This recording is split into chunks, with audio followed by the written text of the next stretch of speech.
Hello and welcome to the video. My name is Alexa Ray Taylor. I am glad to be joining you today. I create summary guides on some of the best books that help us to build our mindsets for resilience. Today's book, I'm going to be covering Flow, the Psychology of Optimal Experience. This book just is all about getting into the flow state, which is a state I'm convinced we've all felt at some time or another.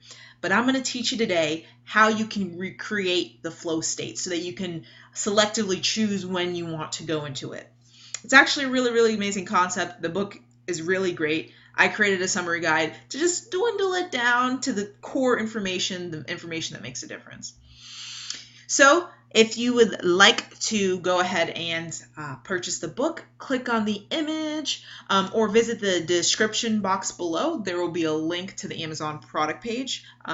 Trust me, you won't regret it. And as well, there's always a 100% refund. Amazon offers that, thankfully, so you are at no risk. So how to enter the flow state. So to just give a little description of flow, that many people who have been in flow have described it as, is it's almost like an out-of-body experience where it feels as though you're separate from your body and you're like just moving. You're almost what do you want to say? You're not wrapped up into the activity and whether you're doing good or whether you're doing bad. More so, you're wrapped up into the activity in the sense that you are the activity. Like many people will report, it was just as though my arms were moving, or it was just as though my legs were just, running. I lost control, So it's that total unison of mind, body, spirit, and overall well-being. That's the best way, based on the explanations and the stories in the book, that I can explain the flow state. So let's jump into how we can recreate the flow state. So first, we need to select a goal for an activity that we're going to be engaging in the near future, or an activity that we want to engage in that we've been thinking about, okay? Select a goal.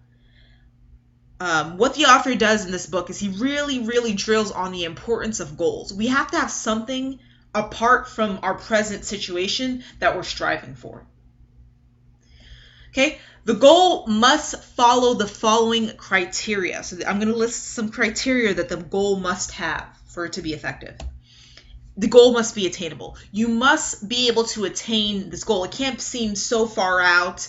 It can't be too, out of the way. It must be in reasonable distance of being attainable, okay? 2, the goal must be specific. There must be a clear guideline. It cannot be vague. It can't be, I want to write 1,000 words today. Or I want to write today. It has to be, I want to write 1,000 words today. So there needs to be some specificity to the goal. Number 3, the goal must be measurable, and you must have the ability to receive immediate feedback. Okay, so as I said, using that example I just used in the last one, I want to write 1,000 words today. 1,000 words is measurable. You can go through and count the words, or nowadays we have things like Microsoft Word or other word softwares or document softwares where you can just highlight the words and count them. So there is a way to measure it. And is the feedback immediate? Yes, because you can see as you type the word count will go up, so you can receive immediate feedback onto how far you're doing, how are you progressing. 4, the goal must lend itself to some level of challenge. So if you usually write 2,000 words on a regular day, 1,000 words is not a challenge because you usually do more than that. So you need to set the bar a bit higher to kind of push you a bit further. And it has to be something where it almost excites you to get done. Okay, 1,000 words. You can easily get that done. But if you're writing 2,000 words a day, then up it to, let's say, 4,000 words a day. Add a level of challenge. Okay. Next, we're going to cover the state you must create or put yourself in while pursuing your goal, okay? State in the sense of mind state in the sense of physical environment. So what do you need in your physical environment and in your mindset and the way that you're approaching the situation to enter the flow state? 1, you must be deeply focused. He stresses this so much in the book. You must be able to hone on your concentration skills that you focus in. Now, with this point, it comes along with being specific, okay? Now, when we're vague, we tend to enter the activity on a vaguer level where our attention is everywhere, we don't know exactly what we're doing. So if our goal is specific, it allows us to deeply focus because we know the parameters that are set to achieve whatever benchmarks we're looking at. 2, you must have the ability to forget yourself. So this also goes back to being focused, right? You when you're focused on the task at hand, you don't have time to start thinking about yourself and, oh my gosh, how am I doing? And am I being judged? Am I being this? Your goals are set, the benchmarks are set, you have a feedback system so you can involve yourself in the activity and forget yourself. This is something that's trained over time, and the author of Flow constantly brings this up too. Is it's not something that necessarily we'll all attain overnight, because some of us have more genetic advantage than others. Some of us have different upbringings than others that help to facilitate the flow process. But these are things that need to be trained. Okay, so you must be able to forget about yourself. 3, you must have the ability to forget yourself. One second. I think this is, so the third one was actually the ability to,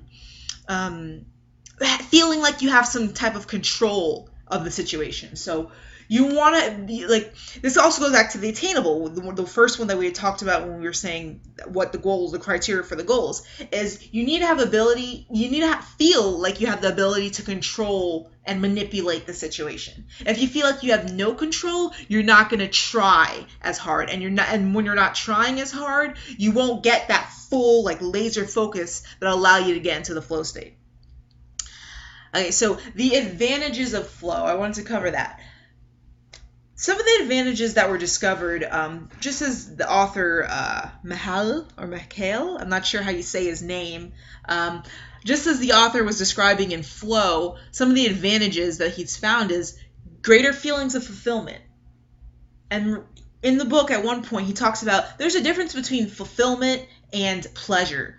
Pleasure is superficial. Pleasure, it doesn't take much energy to achieve, but fulfillment, that's a different thing. So greater feelings of fulfillment when being in the flow state often.